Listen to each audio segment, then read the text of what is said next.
exames de Esta conferência imagem. será gravada agora. ah, deu um...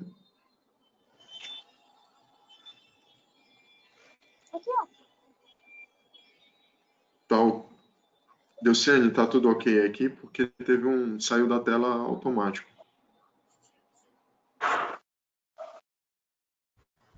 Alô? Voltou agora. Tá. Ah, tenta identificar quem está com o microfone aberto aí pelo bate-papo, por favor. Também. Ah, então, assim, o que o acadêmico de saúde deve saber? Né? Assim, o que é o acadêmico? Qual a prioridade do acadêmico no que diz respeito à radiologia? Conhecer os métodos de imagem, né, apropriados para as condições clínicas comuns. Isso é muito importante. Qual o exame que eu solicito para se eu estou suspeitando de uma colesteropatia calculosa? Qual o exame que eu solicito para avaliar uma articulação? Qual a minha primeira escolha? Eu estou no pronto atendimento, chega um paciente com dor abdominal. Então, qual o exame que eu vou escolher? Qual o exame que eu vou indicar ele fazer? Então, assim, tua decisão como médico, ela tem que tem que ser baseada no teu conhecimento, não pode ser um exame aleatório. O paciente está com dor abdominal, mas não tem ao exame físico não tem um abdômen doloroso, não tem alteração de hemograma, então eu solicito tomo, solicito ultrassom. Qual o exame da minha escolha? Não solicito exame. Então, assim, a tua formação como médico, ela tem que ser como um todo, tá? Ela não pode ser subespecializada, né?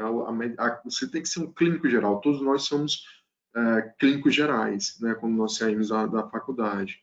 Então, temos a obrigação também de ser capazes de realizar o diagnóstico de achados principais na ausência de um radiologista. Nem todo serviço, principalmente na nossa região, vai ter radiologista presencial, né?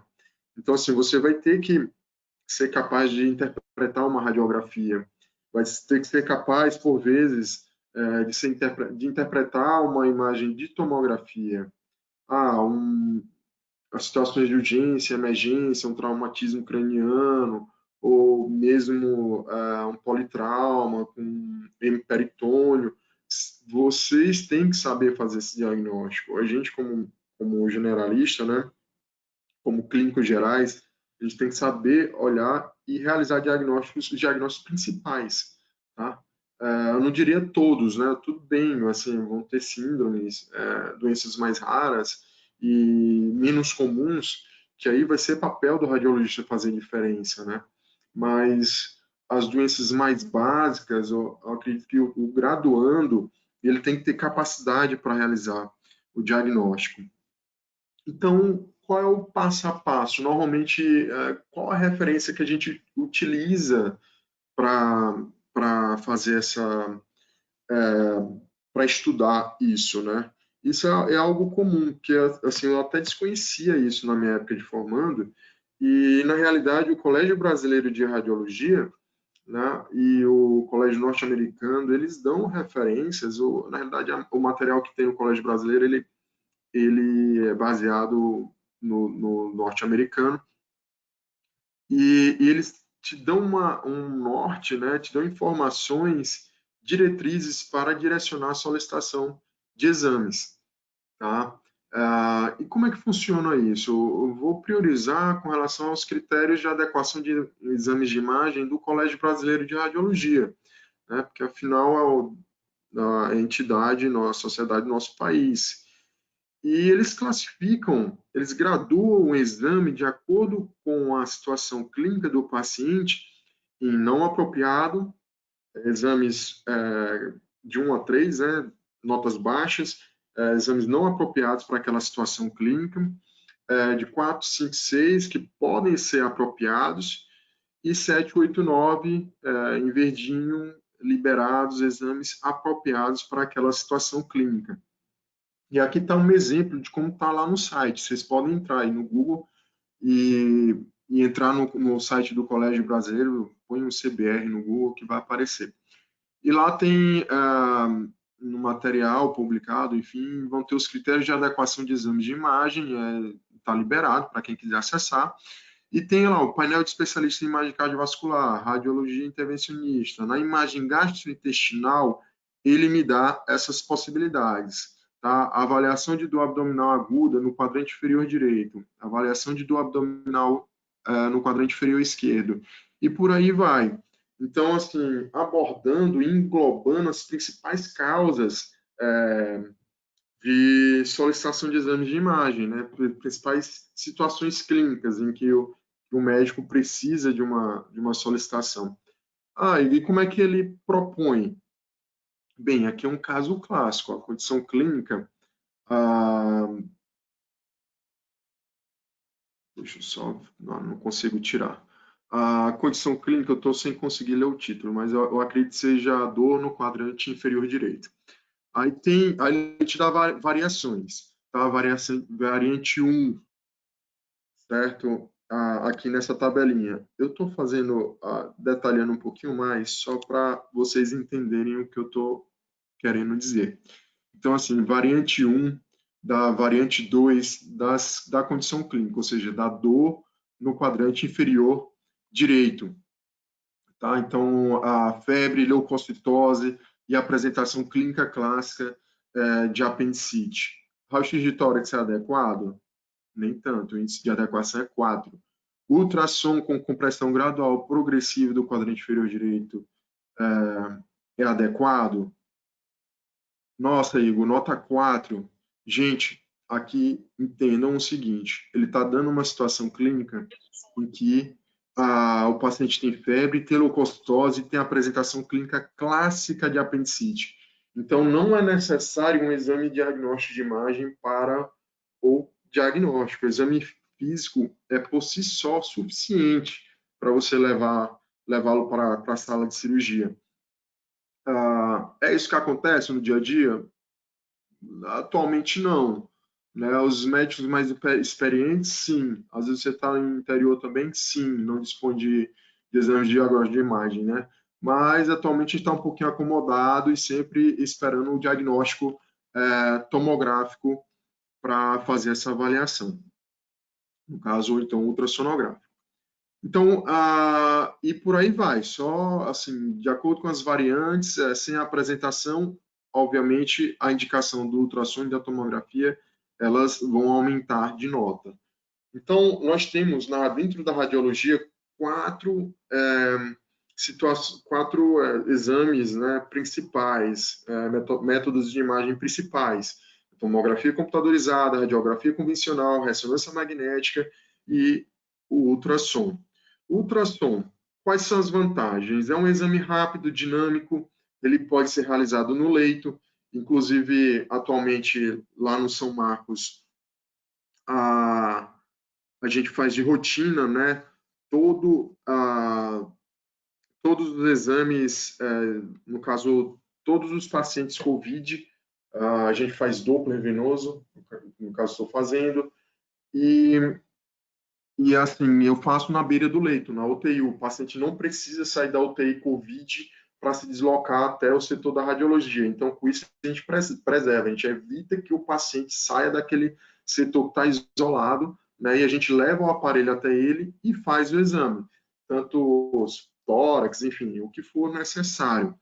É um exame que não emite radiações e é um exame que vai bem nos líquidos, né? Tipo a CT, usa a bexiga cheia com janela, estômago bebe água antes do exame para facilitar o estudo.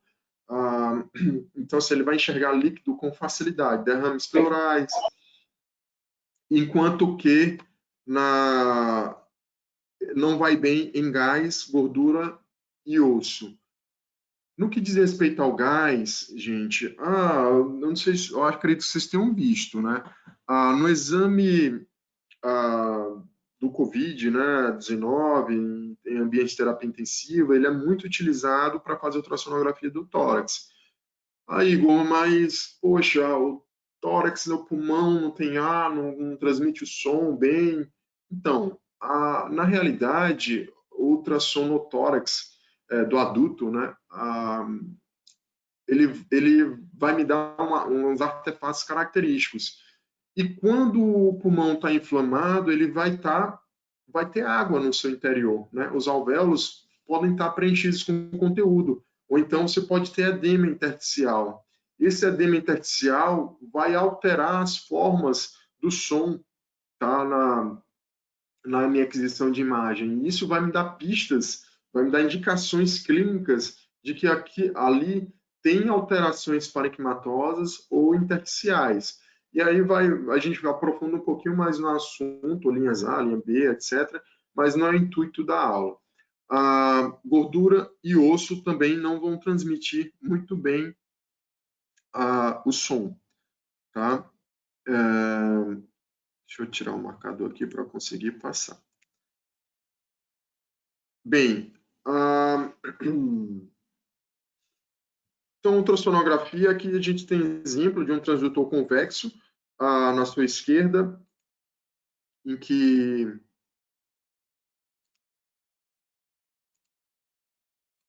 eu tenho uma produção de um eixo, de um feixe, né, largo, tá? Aqui é uma figura do fígado e rim direito na loja hepática.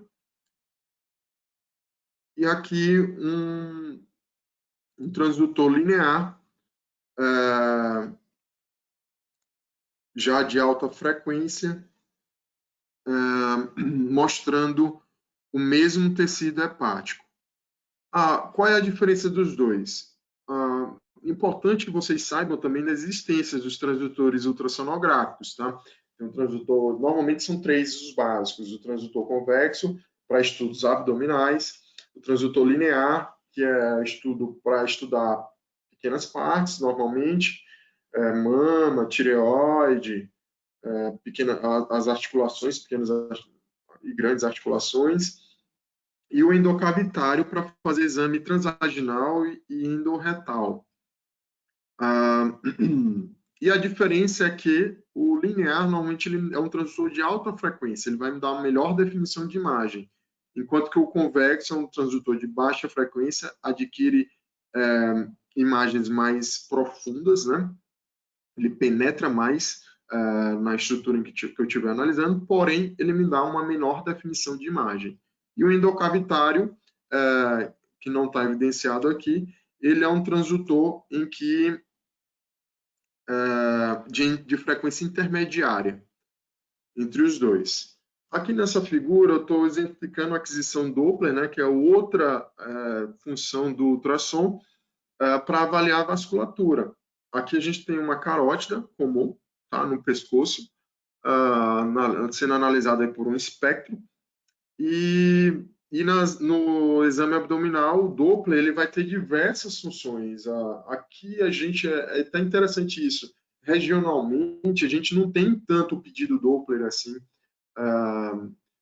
Em São Paulo a gente tinha bem mais, assim, Doppler hepático, Doppler renal, Doppler aorto-ilíaco, enfim, mas é algo em que depende um pouco é operador dependente, né? Então, assim, o exame vai ter uma sensibilidade diferente de acordo com a formação de quem estiver avaliando, né? Como quase todos os aspectos profissionais, né? Dependendo da formação do profissional, ele pode te avaliar bem, fazer um diagnóstico clínico ou não, tá? Então depende da formação do profissional. Aqui exemplificando um exame de ultrassom, tá? A gente tem uma varredura sagital hepática, interessante a gente notar algumas estruturas muito importantes da avaliação básica: rim direito, né, interface hepatorrenal, aqui a veia porta, apareceu vesícula também, biliar. Eu vou repetir aqui, fazendo uma pausa para que vocês possam entender melhor. Então, aqui a gente tem interface hepatorrenal, tá? Uma localização bastante interessante e bastante importante da gente avaliar, inclusive a loja adrenal. Passamos um pouco para a linha mediana, em que a gente vê a veia porta entrando aqui no fígado, uma estrutura muito importante que a gente sempre tem que avaliar.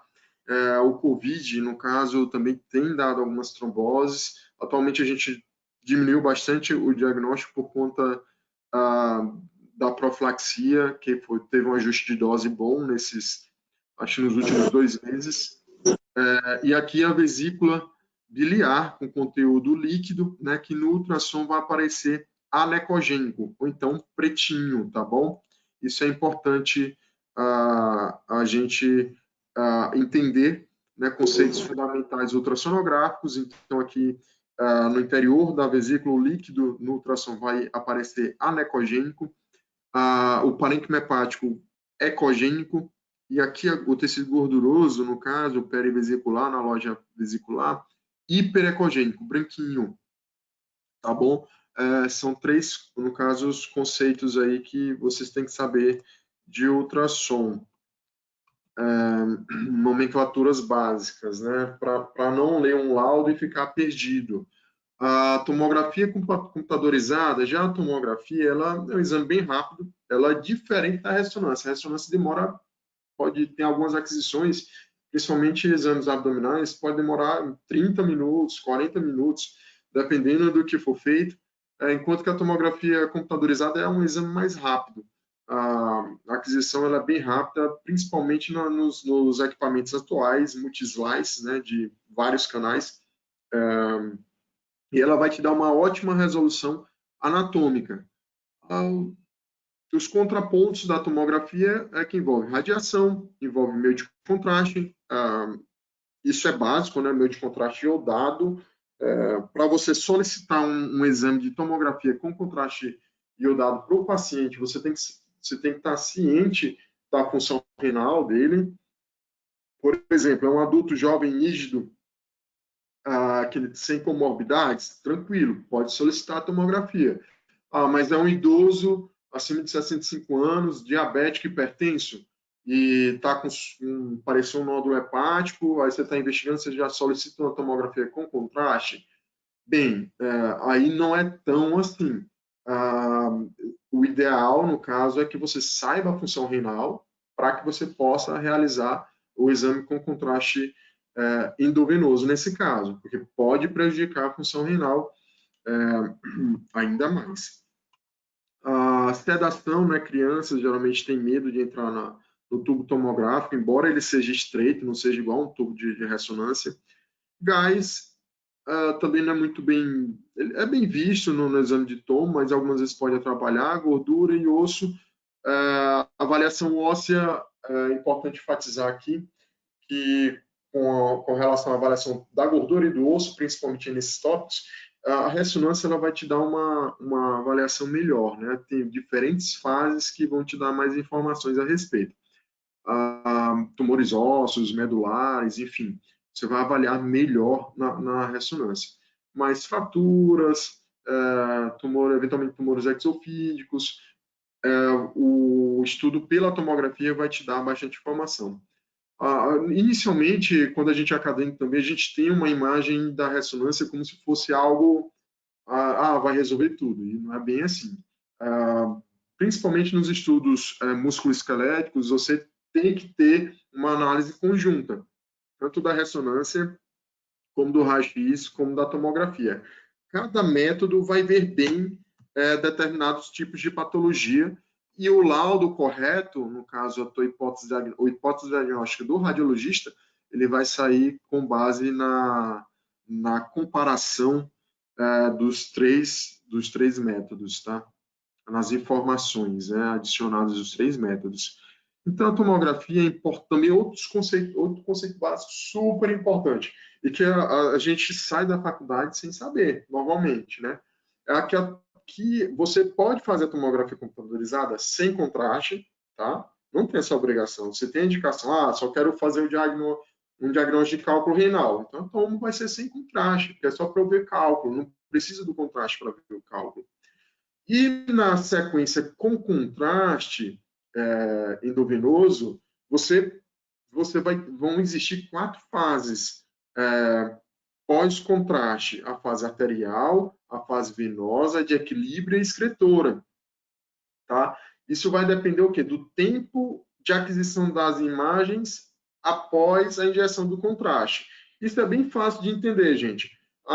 Por exemplo, eu adquiri a fase arterial entre 20 e 30 segundos ali, ou seja, o contraste estava dentro das artérias ainda. Tá? A fase venosa já é uma fase um pouquinho mais tardia, no caso, eu não vou usar o termo tardia porque é utilizada para a fase escritora ali. A fase venosa é quando o contraste vem à porta e é por volta de 1 minuto, né? De 1 minuto a 80 segundos. Então o contraste já passou para as veias, tá? A fase de equilíbrio é uma fase tardia em que o contraste se iguala no interior do vaso e no interstício, em termos de concentração, e a excretora é uma fase tardia em que já a excreção do contraste pelo sistema coletor renal. E é a melhor sequência para você avaliar, por exemplo, o sistema coletor. E a gente vai ter um exemplo mais para frente, eu vou lembrá-los aqui dessa fase. A tomografia computadorizada ela pode ser com contraste oral, e o contraste oral não necessariamente é o contraste diluído, né? Pode ser água, simplesmente água, é um contraste negativo, tá? E a gente utiliza normalmente de rotina, e sendo que os pacientes pós-operatórios de cirurgias gastrointestinais geralmente necessitam do contraste oral, tá? Principalmente em suspeita de fístulas intracutâneas, gastrocutâneas, enfim, para avaliar melhor pós-operatórios, faz bastante diferença. E o contraste via retal, para ver melhor reto sigmoide, cólon, tá?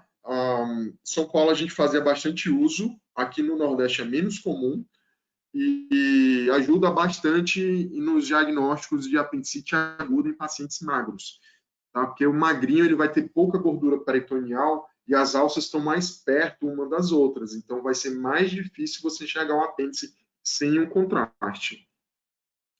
Passando aqui, a gente vou mostrar para vocês alguns conceitos fundamentais de tomografia, no caso de imagens e aquisições. Então, a gente tem aqui uma tomografia sem contraste, que aqui eu tenho uma janela de partes moles, tá? Aqui também uma janela de partes moles, só que um pouquinho mais contrastada. E no canto superior direito da tela, há uma aquisição com janela de óssea, tá? Uma janela óssea, desculpa. Uma janela óssea, você pode ver que aqui se detalha bem o corpo vertebral e os arcos costais, tá? Essa janela óssea aqui, ela na realidade é uma dica para quando você estiver avaliando uma suspeita de pneumo peritônio. Você joga nela e com isso você vai enxergar o gás aqui, ó, melhor, tá? Então, se tiver algum gás na cavidade peritoneal, você vai fazer o diagnóstico com maior facilidade, porque o pneumo peritônio nem sempre vai aparecer de forma clara para você, porque vai ter gás no intestino também. Então, você vai ter que ter um cuidado especial de avaliar se aquele gás está dentro do intestino ou fora, tá? Do sistema gastrointestinal. E essa janela vai facilitar muito a vida, tá bom? Passando um pouquinho mais, assim, uma grande vantagem da tomografia também é te permitir uma análise multiplanar, tá? Ela faz a aquisição dos cortes e reconstrói volumetricamente aquela aquisição. E aqui está um exemplo, né? Tem corte no plano sagital, no plano coronal e no plano axial, tá? E todas as 3 aquisições aqui com contraste. Igor, como é que eu faço para saber se aquele corte está com, se aquela aquisição está com contraste ou não? Bem, vocês olhem a aorta, tá? Primeiramente a aorta e os vasos, né? Se eles estiverem brilhando, é porque se estiverem, né, com uma densidade maior do que a densidade de partes moles, que no interior tem sangue, adjacentes, essa tomografia ela foi realizada com contraste, tá? Então, a forma fácil, né, e segura de saber se aquele exame está com contraste ou não. Percebam a diferença aqui nessa aquisição da tomografia sem contraste e da com contraste.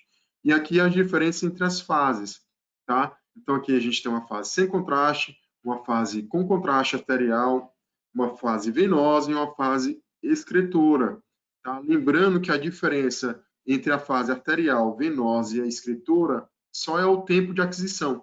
Então aqui eu fiz um corte sem contraste, vai lá a técnica e injeta o contraste na paciente. Espera-se 20 a 30 segundos, faz a aquisição. Tem a fase arterial. O aparelho já conta automaticamente. Espera mais 40 segundos para dar 1 minuto, a 60 segundos a 80 segundos já se faz a fase venosa.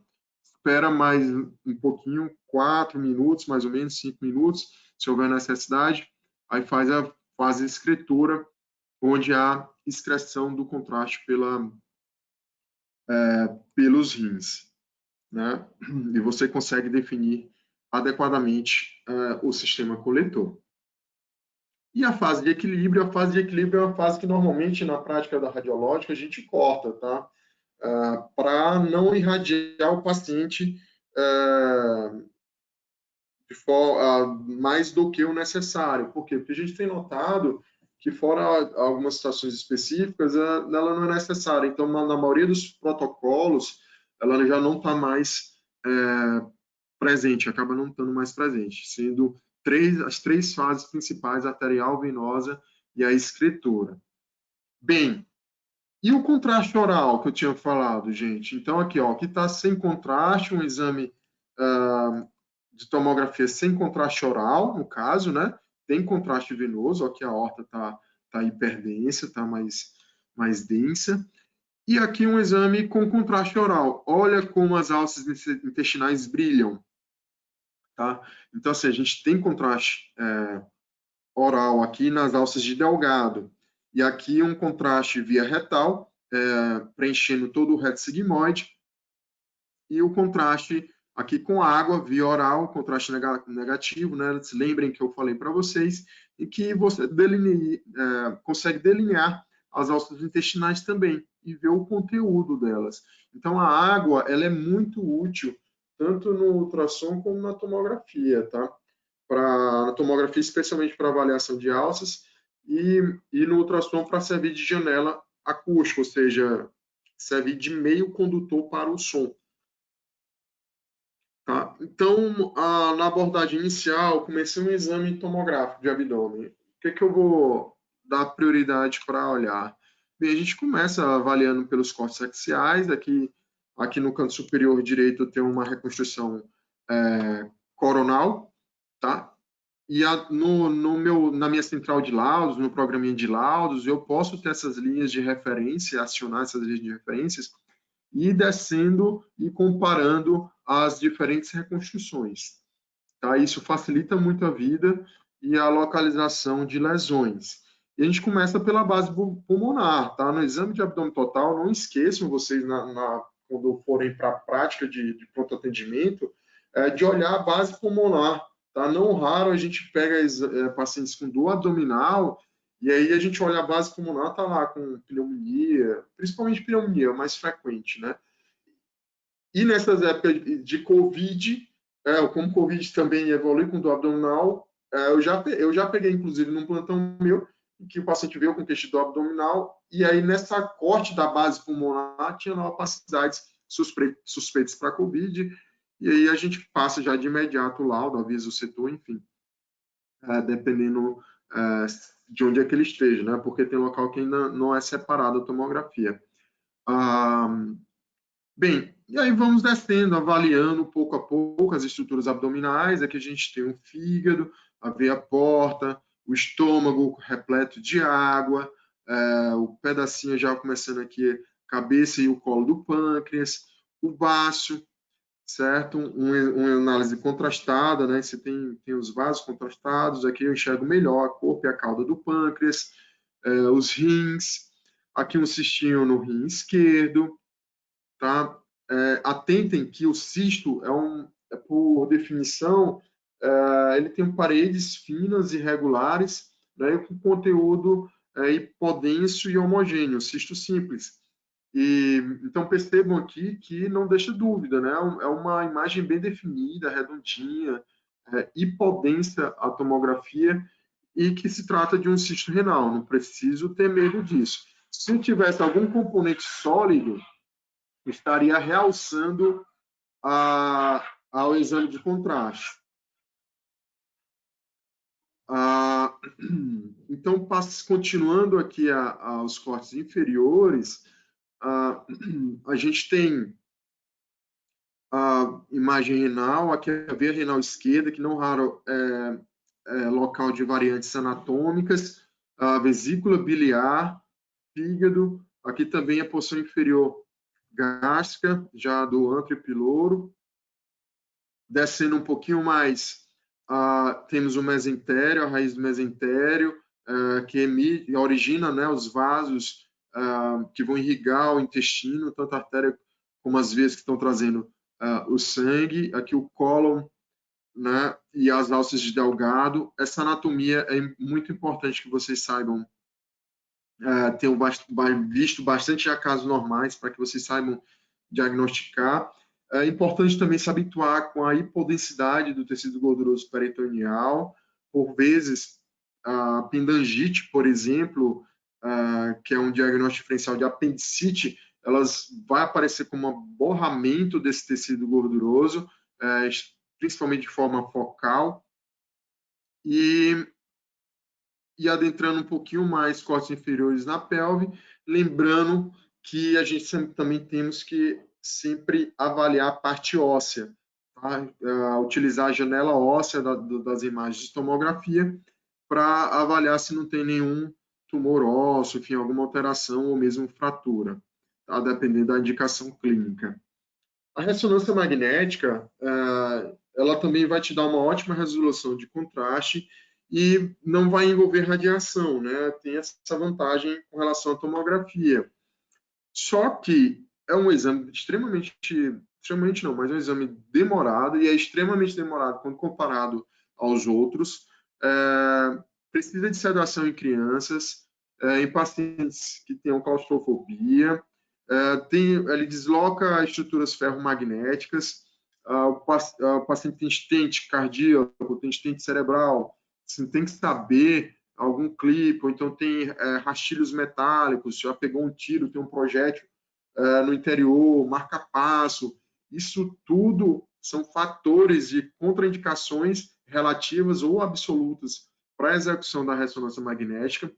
Na página do Einstein tem umas orientações, um guia que orienta todas as contraindicações, pelo menos as principais, uma relação, é bem didático, até inclusive em verde, amarelo e vermelho, verde para que não tem contraindicação, amarelo para contraindicação relativa e vermelho para absoluta, de todas as estruturas normalmente utilizadas em cirurgias, enfim, como marca-passo, estentes, o tipo de estente, todos esses materiais que possam vir a ser contraindicações para ressonância, para a execução da ressonância magnética, né? E ao invés de estar ajudando o paciente, você está prejudicando.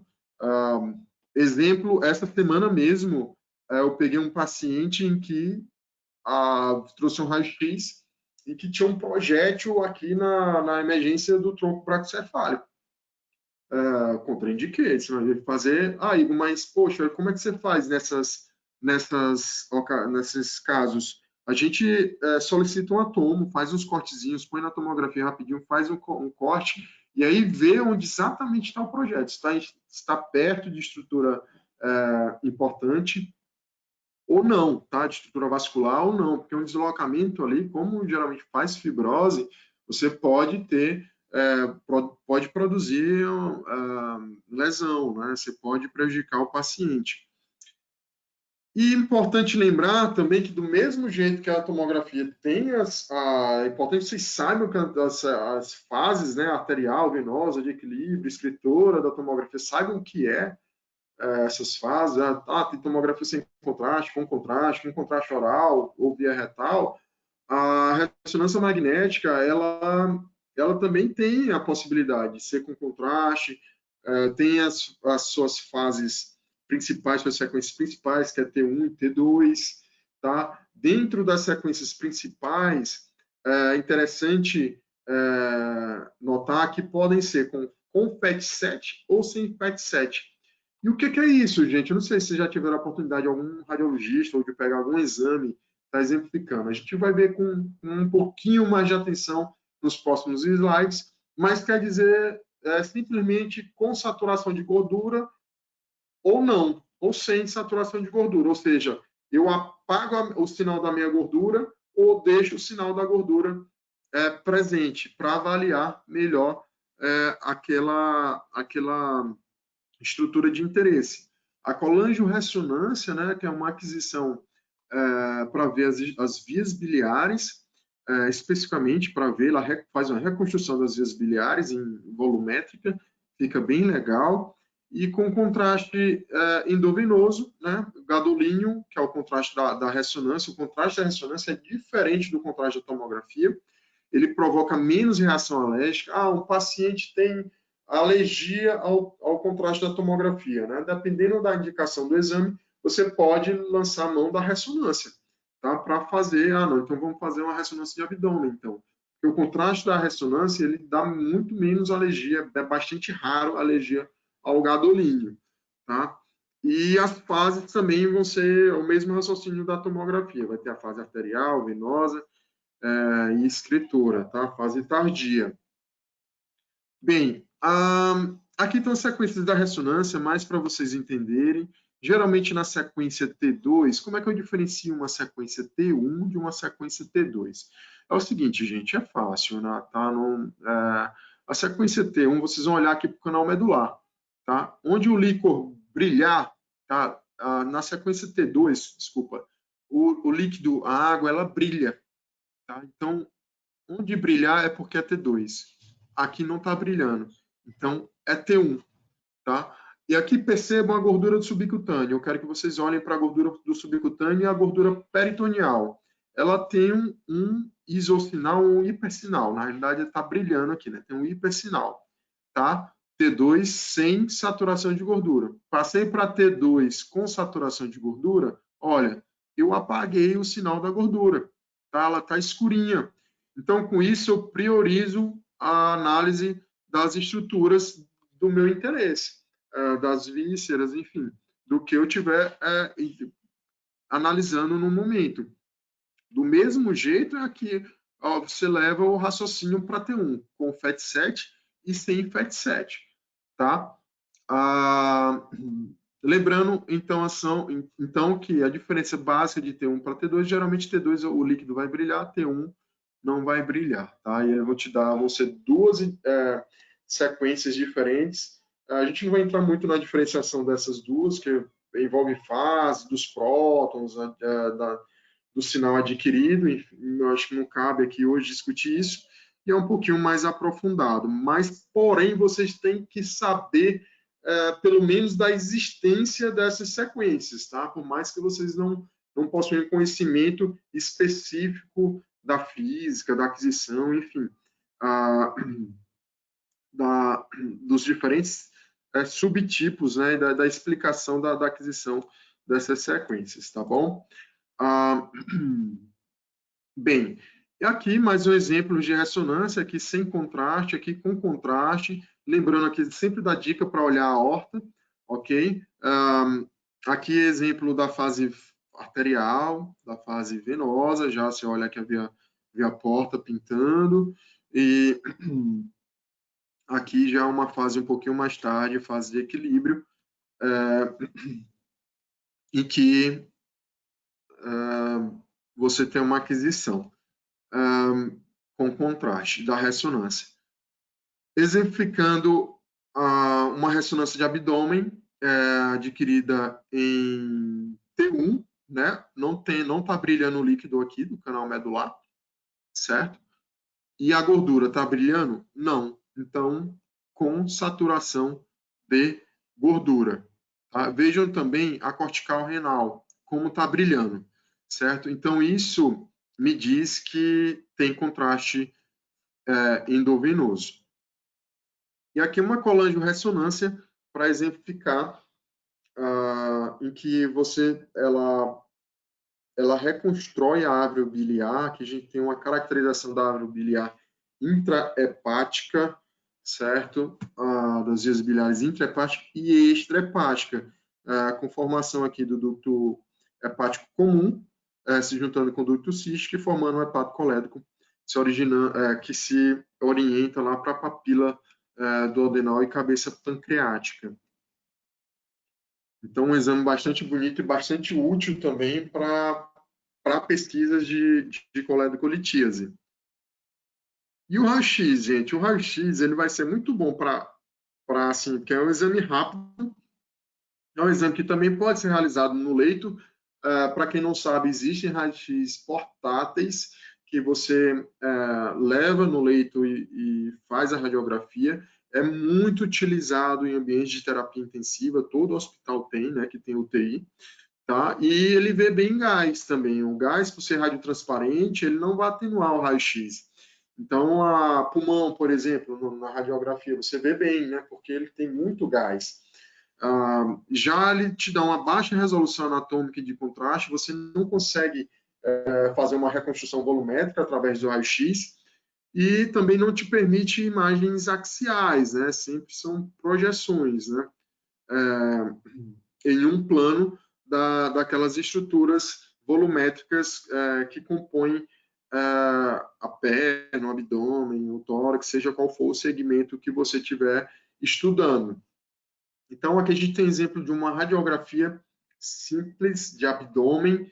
Percebam aqui para o grau de atenuação dos feixes do raio-x. Isso aqui é bastante interessante, gente, em termos de noção, né, de entendimento.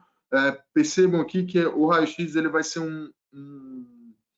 um exame para os detalhistas. Tá? Aqui eu percebo o contorno hepático, vejo uma densidade de partes moles, tá? Nessa projeção. Aqui seria o fígado, aqui seria o rim, tá? Contorno renal, e aqui seria o psoas, o músculo psoas, né? Vendo a margem lateral do psoas.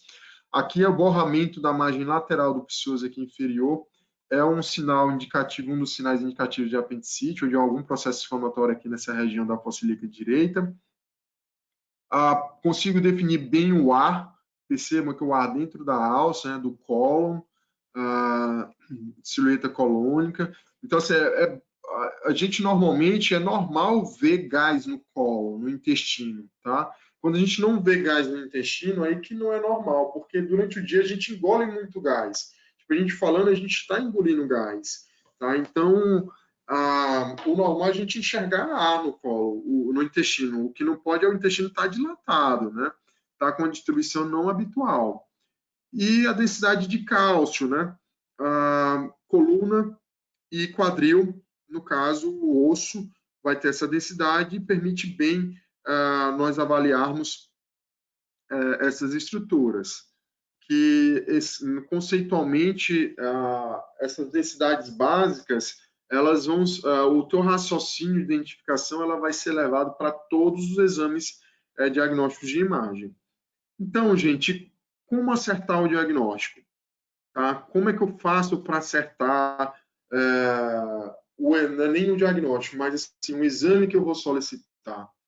Bem, a melhor forma da gente orientar vocês expondo situações clínicas. Então,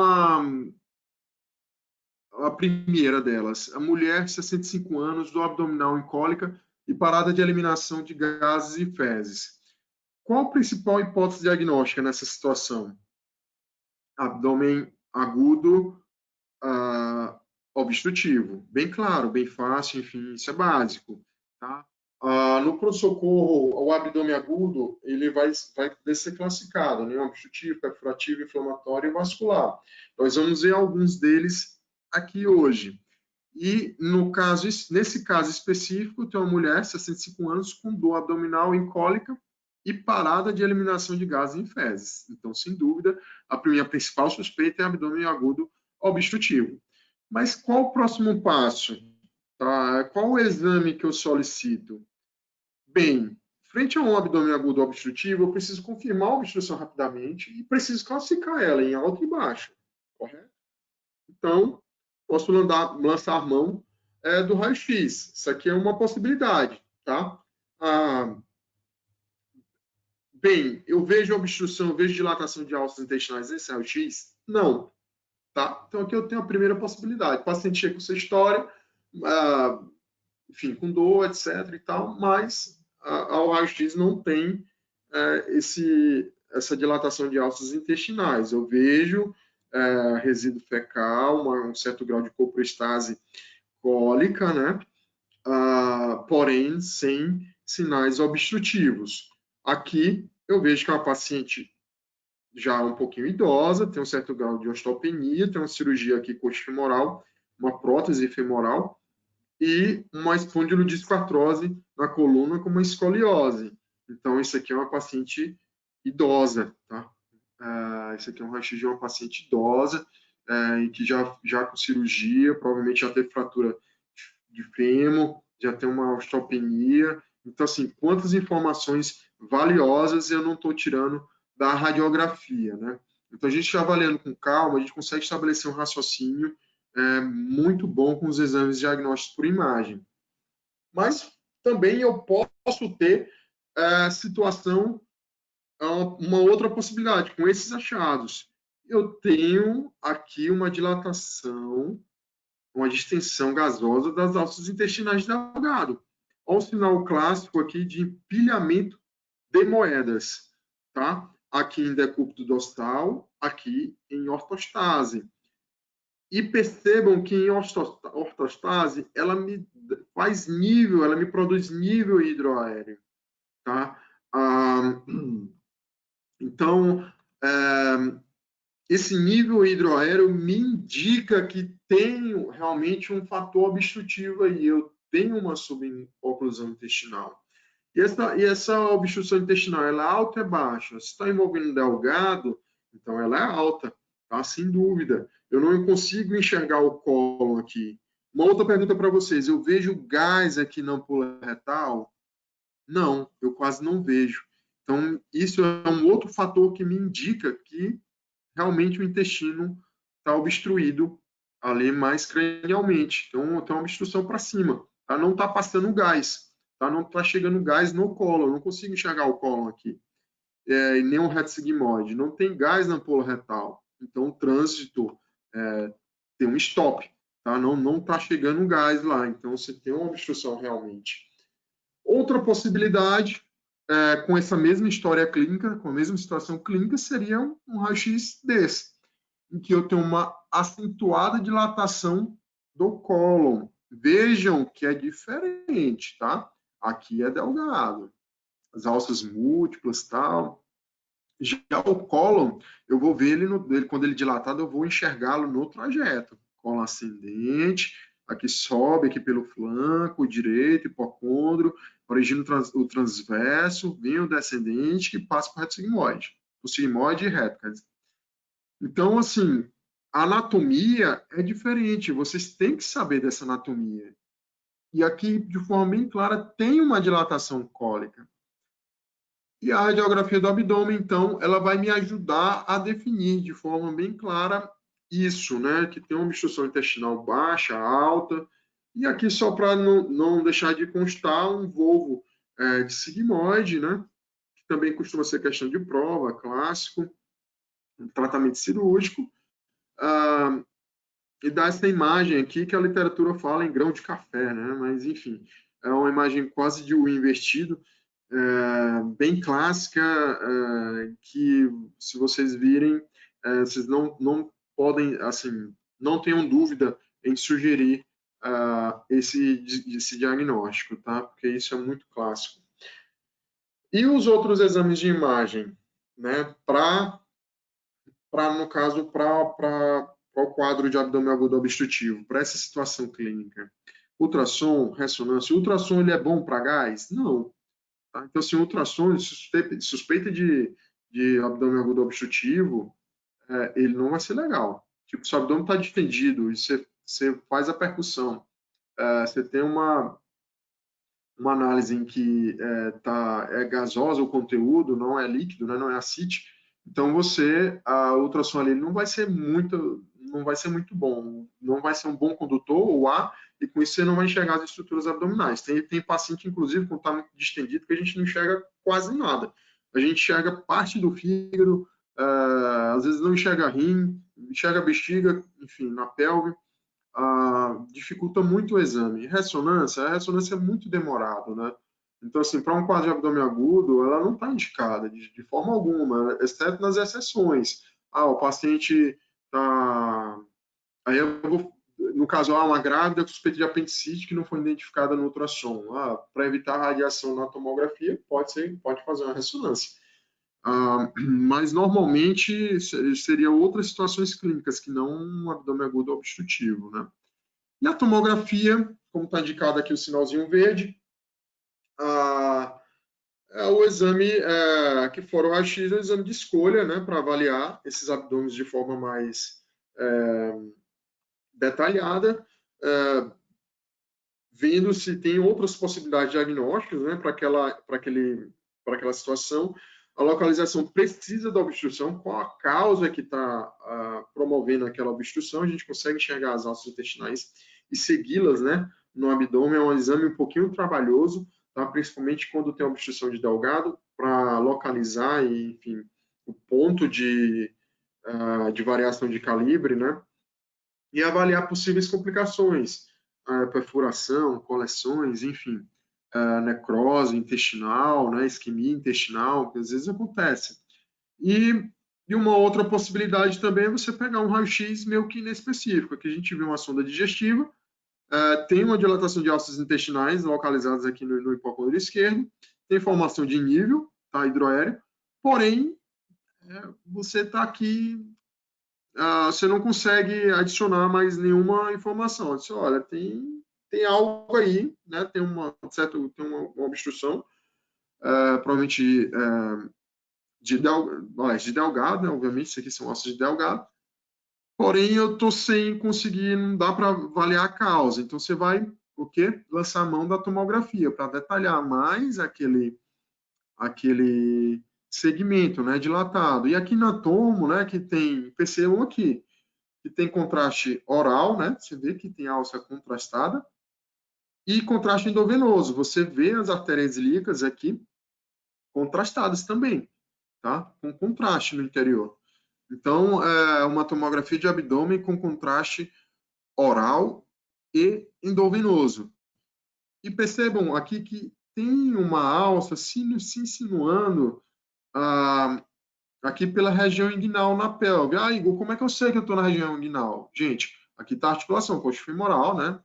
Enfim, direita e esquerda. E então aqui tem os vasos ilíacos e a transição com os vasos femorais. Então aqui só pode ser o canal inguinal. E eu tenho uma alça intestinal se insinuando para o interior dele, dilatada, associada à densificação de partes moles, tá, adjacentes.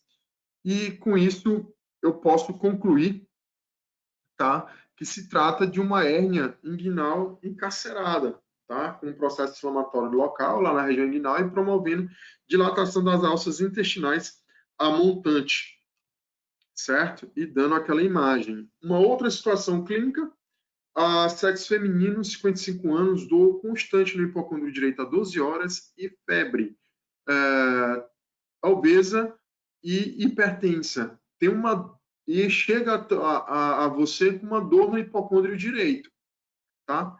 Aqui, gente, não tem muito o que se pensar. Percebam que eu estou falando de diagnósticos de situações clássicas, tá? Enfim, qual o principal diagnóstico a se pensar aí? É um abdômen agudo obstrutivo, perfurativo, inflamatório, vascular. Qual seria a possibilidade? Obstrutivo? Não. Aí, no caso, seria abdômen agudo inflamatório. Está com febre, está com dor, certo? Está um pouco do direito, tem fatores de risco, certo? E a principal hipótese diagnóstica seria colecistite aguda. Tá? A colecistite aguda, nos critérios de adequação de exames de imagem, e aí lembrando para vocês aqueles critérios que eu falei lá no início da apresentação, para que vocês possam entender o contexto, é justamente aqui, ó. Então, assim, na colecistite aguda, com essa situação clínica, o ultrassom de abdômen ele recebe nota 9, ou seja, ele tá muito indicado. É o primeiro exame de escolha para diagnóstico, tá? Na suspeita. E ali com a nota intermediária vem tomografia de abdômen e ressonância de abdômen. E raio-x vai te ajudar? Não, tá?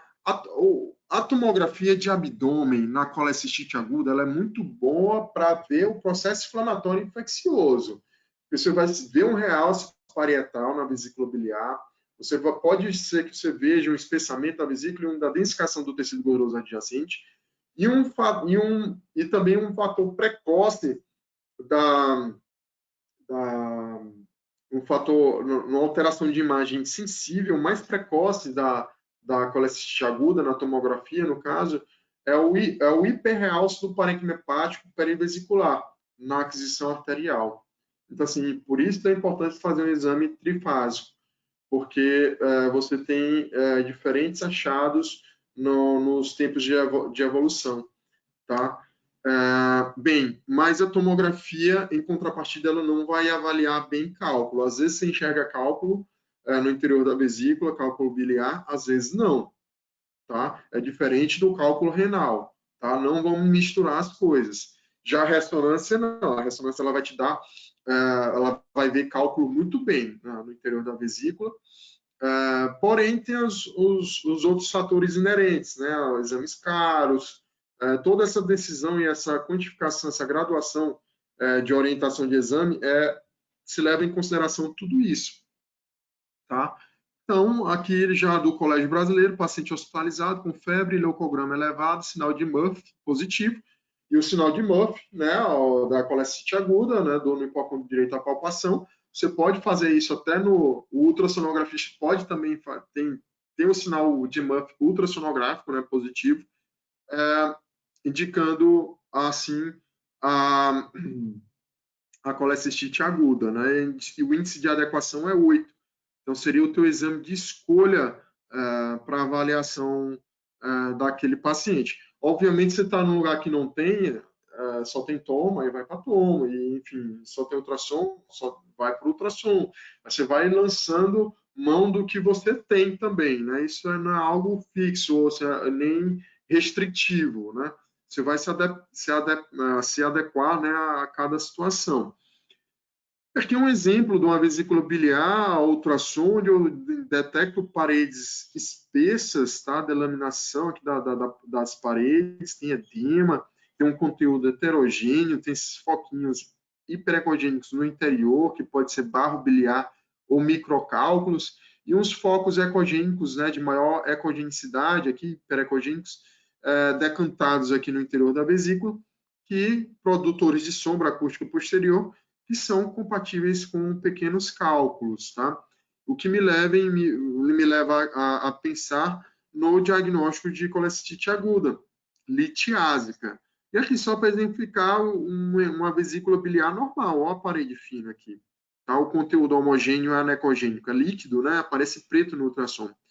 Então, compara com esse conteúdo aqui está todo heterogêneo, com imagens brilhando, com focos brilhantes aqui no interior. Aqui não tem nada, percebam. Tá? Então, com segurança, essa imagem ela está bem didática e está bem pertinente ao quadro clínico do paciente. Aqui eu medindo a parede vesicular, tá? Com espessura de 0,8 centímetros, e os cálculos aqui produtores de sombra acústica posterior. A sombra acústica posterior ela é formada porque o som ele não passa através dos cálculos, tá? Então, eu tenho uma formação da sombra acústica posterior, que é um dos principais artefatos ecográficos, tá? E que todo acadêmico de medicina tem que saber o que é. Bem, pois não é nada mais do que isso. O que é sombra? A sombra acústica é a sombra formada, a ausência de sinal, né, adquirido, quando eu tenho um meio que impede a passagem do som. Tá? Isso está presente principalmente nas estruturas mais densas, né? osso, cálculo renal, no caso aqui, cálculos biliares.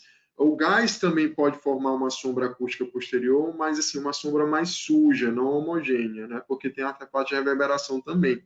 Mas aí já entra, já é algo um pouquinho mais aprofundado para vocês. Entramos assim, então, em uma outra situação clínica. Masculino, 20 anos, dor periumbilical um dia, que emigrou para a fossa ilíaca direita às 5 horas e febre. Gente, mais clássico do que isso, impossível. Ao exame físico, dor na fossa ilíaca direita com descompressão dolorosa. Então, ainda tem sinais de peritonite, né, de inflamação do peritônio, por conta da descompressão dolorosa. E aqui se enquadra nas possibilidades de abdômen agudo, no abdômen agudo inflamatório com suspeita principal de apendicite aguda. E aí, qual é o exame que eu solicito? Nenhum, de acordo com o Colégio Brasileiro de Radiologia. Você está apto, de acordo com o teu exame físico, com o exame laboratorial e os dados clínicos do paciente, a ir para o centro cirúrgico, com aquele diagnóstico. Então, assim, não tenham medo se vocês estiverem eventualmente interior, etc., tá, não tem radiologista, a tomografia está quebrada, ou não tem tomo, não tem ultrassom, enfim, faz um exame físico, o paciente está com febre, está com leucocitose, está com todos os sinais clássicos de apendicite, não tem porquê, é apendicite. Então, assim, você está respaldado juridicamente a fazer a intervenção cirúrgica. Na minha passagem do no estágio do pronto-socorro, no HGV, na minha época de federal, eu via muito o Sabas, né? Acho que quem for aqui de Teresina conhece. Ele examinava, não pedia exame complementar, era exame físico mesmo, dados laboratoriais e já resolvia ali. Essa medicina tradicional que a gente tem que ter um pouquinho de cuidado de não perder. Essa é a essência, né, da medicina, o exame físico, o conhecimento e a segurança, né, no teu exame físico. Então, se necessário, no caso da apendicite, radiografia está indicada? Não, radiografia não vai te acrescentar nada aqui, tá? Ultrassom, tomo e ressonância, percebam que estão aqui em amarelo, sinalzinho amarelos, tá? Ultrassom, sim, eu acho que é um bom método diagnóstico, você pode até eventualmente lançar ele como de primeira escolha, tá? Para o diagnóstico de apendicite aguda, mas o exame padrão ouro é a tomografia, tá? Para apendicite, com maior sensibilidade. Mas geralmente é solicitado quando você tem dúvida no teu exame físico, dúvida diagnóstica, e para avaliar complicações. Tem coleção associada, tem perfuração. A ressonância fica guardada para casos excepcionais, né? Considerar em gestantes ou aqueles pacientes que não podem fazer tomo, que também o ultrassom não serviu, não conseguiu acessar. Aqui exemplificando a imagem de um apêndice, né? O dedo em luva, né? Dedo de luva, finalzinho em fundo cego, tá? Com paredes espessadas, o diâmetro um pouquinho espessado, no ultrassom o diâmetro normal é até 0,6 centímetros, tá? Aqui preenchido por líquido. Nós temos essa possibilidade. Aqui no corte transversal do apêndice, a gente vai ver ele bem redondinho. Em crianças, a gente consegue um bom diagnóstico, uma boa acurácia ao ultrassom. Em adultos também, acima de 80%, a gente consegue enxergar. E assim, então, se você tiver um ultrassonografista à sua disposição no ambiente de pronto atendimento, o ideal é que você assim, comece pelo ultrassom. Não consegui enxergar, não deu para ver apêndice, etc. Aí iria para a tomografia no caso de dúvida diagnóstica, né? De caso não clássico, né? De apendicite aguda. Porque se for clássico, não precisa de exame radiodiagnóstico. Embora eu já veja em hospitais, em alguns serviços, em que o convênio mesmo exija o exame complementar para poder autorizar a cirurgia, né? Enfim, vai depender da região onde você está. Isso pode ser variável. Então, aqui temos, dentro desse contexto, uma possibilidade de diagnóstico. O paciente pode ter alguns sintomas e não ter apendicite. Então, aqui eu tenho um CEP, tá? Com contraste oral e com contraste endovenoso. Esse meu corte tomográfico, olhando aqui os vasos e no interior do intestino. E aqui eu vejo um rabinho saindo, tá? O apêndice secal. E aqui ele está fininho, não tem borramento do tecido gorduroso adjacente, está todo normalzinho. É bastante longo, né? Então aqui, sem dúvida nenhuma, esse meu apêndice aqui, ele está normal, tá? Diferente desse que eu avalio. Aqui eu tenho um corte tomográfico com contraste oral, tá? Aparentemente, eu acho que ainda não é endovenoso. Deixa eu dar uma olhada. Com contraste endovenoso, só que está numa fase mais tardia, tá bom? E aqui você enxerga o apêndice com paredes espessadas, tem uma densificação do tecido gorduroso adjacente e um espessamento parietal do seco, indicando que ali tem um processo inflamatório. Então, aqui, sem dúvida nenhuma, a apendicite aguda, sala cirúrgica, tá?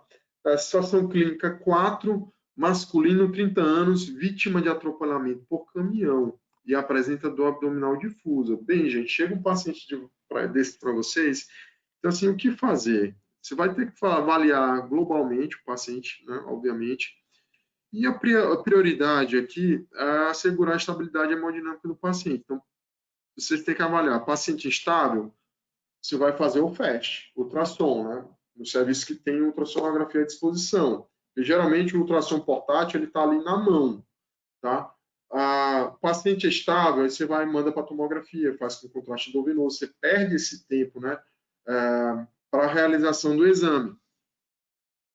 Então, o FAST ele vai ter algumas áreas de avaliação básicas, né? Eu vou avaliar a janela cardíaca, que está o coração, a ultrassom, eu vou avaliar o espaço hepato-renal para ver se tem líquido, vou avaliar aqui a pelve, né? No caso aqui a bexiga com urina no interior, quero ver se tem líquido livre na pelve, e o espaço espleno-renal, certo? Aqui são os principais espaços que eu vou dar uma olhadinha no FAST. Ali um exemplo de casos normais sem líquido e aqui um exemplo do paciente estável com presença de volumosa quantidade de líquido no interior da cavidade abdominal, mostrando aqui o fígado e o espaço hepatorrenal, todo delineado por líquido anecogênico, que não vai ter diferença. Igor, eu consigo diferenciar o sangue da ascite, por exemplo? Não. Tá? Se for sangramento agudo, eventualmente você pode formar coágulo, etc. Mas, assim, num evento agudo, você vai ser líquido. Tá? No ultrassom vai aparecer anecogênico. Então, você não vai conseguir diferenciar. Então, até que se prove o contrário, né, dentro do contexto clínico, isso é um hemopetônio. Então, é sangue, isso dentro da cavidade. Uma outra possibilidade, um outro caso, é o quê? O paciente chegar com isso. Estou com a dor abdominal difusa, tal, mas você faz ele está estável hemodinamicamente, vou para a tomografia, injeto contraste, enxergo aqui, ó, percebam, tá? Comparem um rim com o outro, uma importante laceração do parênquima renal. Tá? Você tem uma fratura, você tem uma lesão renal aqui, um hematoma subcapsular e perirenal, estendendo para espaços perirenais.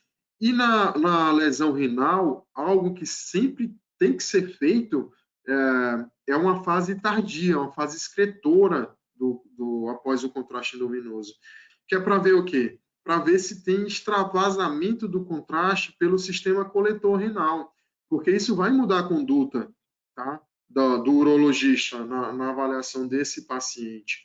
Vai mudar a conduta dele de uma conduta um pouquinho mais conservadora para uma conduta intervencionista. E aqui a gente percebe, né, que tem um extravasamento do contraste do sistema coletor renal. Olha a irregularidade. Isso aqui não está mais na pelve renal. Extravasou.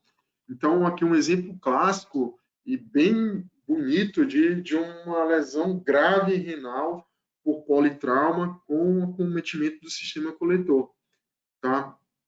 Então, assim, percebam as indicações. Aqui, nesse caso, o ultrassom seria útil?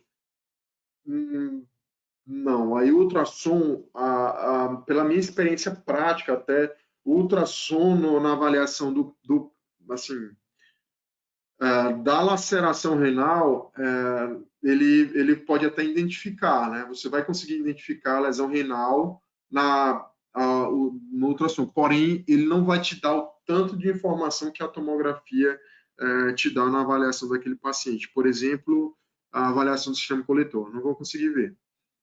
Tá? Então, assim, é importante saber as indicações e o que é que o método vai te dar, tá bom? Então, uma outra indicação, situação clínica, sexo feminino, 50 anos, com icterícia, colúria, acolia fecal há 1 mês, dor no hipocôndrio direito, ao exame de laboratório, aumento da bilirrubina direta, tá? Raio-X vai te ajudar? Não, tá bom? Aqui eu tenho que considerar ultrassom, tomografia, ressonância. Então, percebam aqui, fiz ultrassom, não tem dilatação das vias biliares, então assim, eu vou investigar quais são as causas, possíveis causas daquela aumento de bilirrubina.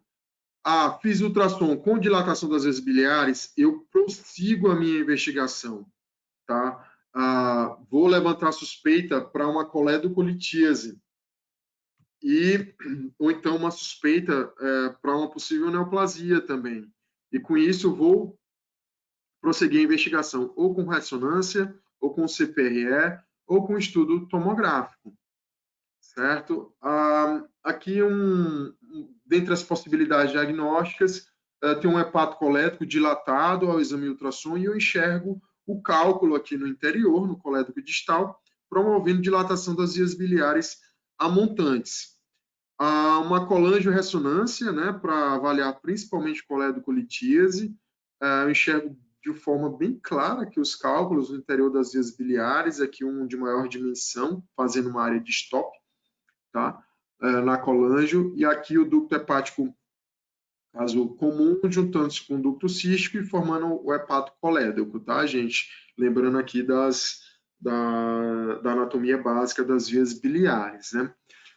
E uma outra possibilidade é que você começa com o estudo ultrassonográfico, você percebe uma dilatação das vias biliares e percebe uma hiperdistensão da vesícula biliar, porém, você tem muito gás aqui na região epigástrica, você vê o hepatocolético dilatado, mas não consegue definir o fator obstrutivo, tá? Então, você tem uma ultrassom, uma dilatação das vias biliares, só que com a causa, o colético distal inacessível devido à interposição gasosa entérica. Então, o que você faz? Você parte para tomografia ou para ressonância. Aqui, uma tomografia com contraste, percebam a artéria, né? A contrastação dos vasos, com contraste endovenoso, você tem uma dilatação da vesícula biliar, e percebam aqui no pâncreas que vocês têm uma dilatação do ducto pancreático principal. Tá? Isso me leva, até que se prove o contrário, na frente de dilatação do ducto pancreático principal, você tem que pensar num tumor de cabeça de pâncreas. E aqui a gente tinha uma lesão nodular na cabeça pancreática, promovendo, assim, a dilatação das vias biliares a montante. Então, gente, um pequeno resuminho do que a gente acabou de expor. Tá? A gente devemos, então, assim, eu acho que a mensagem principal aí é que a gente deve aprender a solicitar exames com critérios, sempre levando em consideração o teu raciocínio clínico e como o paciente chega a você. Sempre a situação clínica você tem que levar em consideração para decidir qual exame solicitar. Dicas práticas, no caso, qual exame pedir no abdômen agudo? Né? Por que abdômen agudo aqui? Porque é o que a gente pega com mais frequência, né? No pronto atendimento, na sua vivência médica. No caso obstrutivo, iniciar com raio-x e tomografia, se necessário. O perfurativo, também raio-x e tomografia, né, para identificar o gás, tá? Fora de alça. Inflamatório, ultrassom e tomografia, normalmente.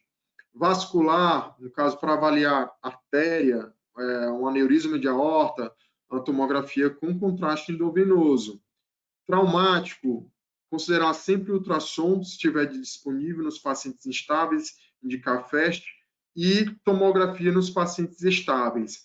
Isso aqui, gente, é sempre cobrado em prova de residência, tá? Sempre não, quase sempre cobrado em prova de residência. Eles vão te dar, principalmente na prova prática, tá?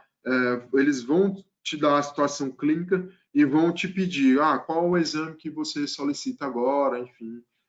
Então, daí a importância de vocês saberem. E nas síndromes ictéricas por aumento de bilirrubina direta, no caso, o ultrassom deve ser o primeiro exame. Agradecimento especial aqui ao professor Dr. Manuel Rocha, que é o responsável pela radiologia abdominal no INRAD, no FMUSP, que, no caso, forneceu o esqueleto básico da aula e todo esse raciocínio em cima dos casos clínicos, certo? Para passar para vocês. E eu acredito que a didática não tenha igual. Bem, deixa eu abrir aqui o chat.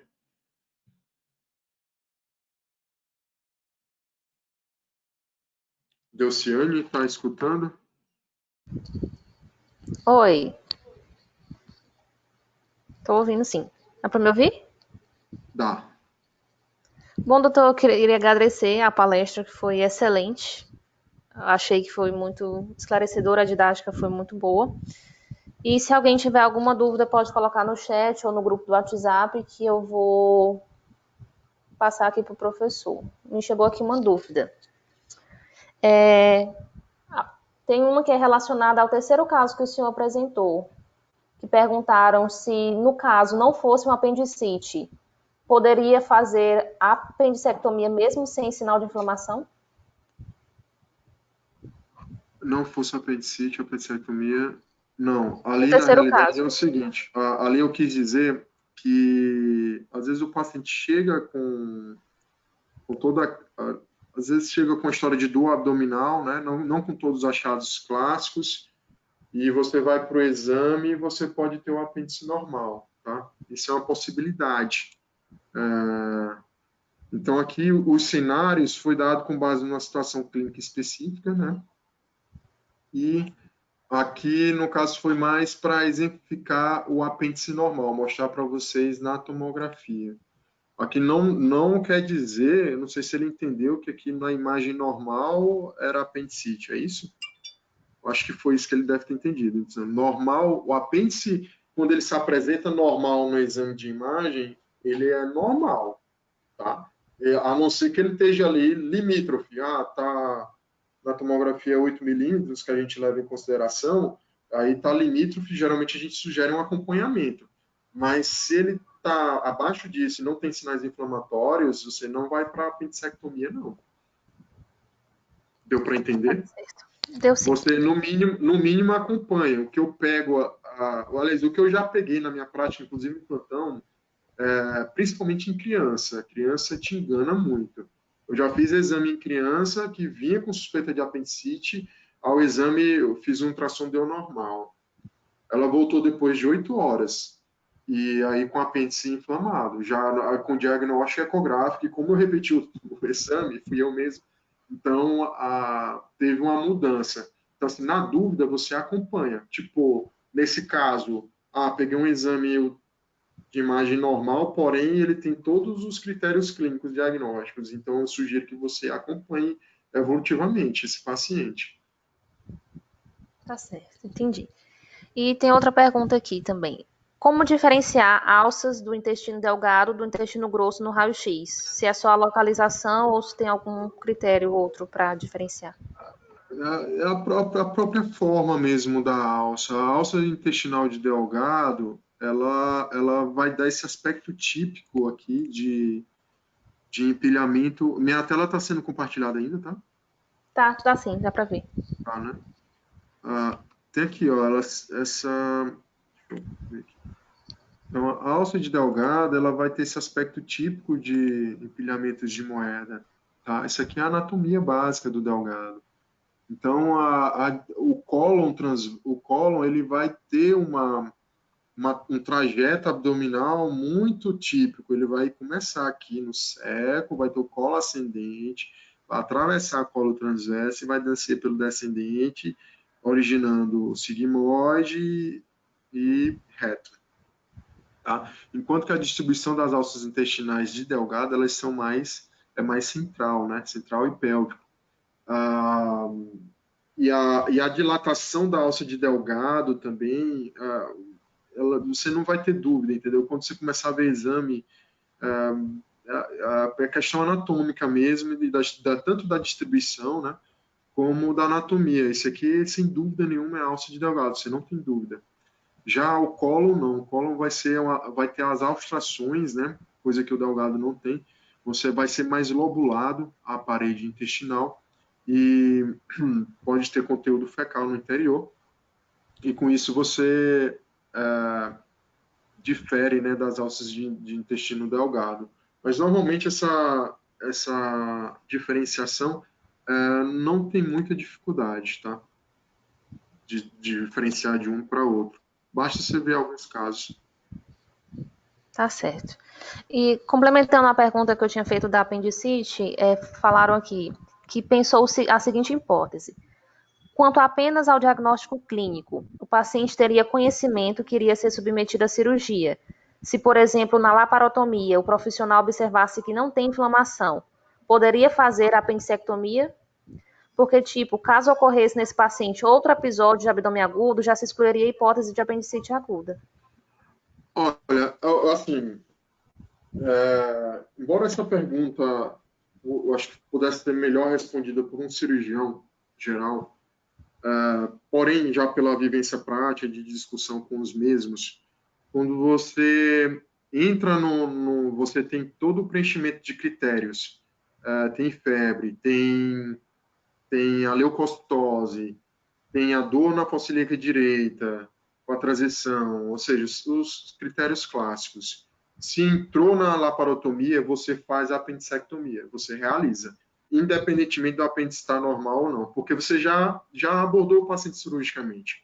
Então, você manda já para a patologia, para avaliar, e assim, não deixa o apêndice lá, porque já pensou, você fez uma cirurgia no paciente com a hipótese principal de apendicite. Aí fechou o paciente, olha, deixamos seu apêndice aí. Isso aí não vai evoluir bem.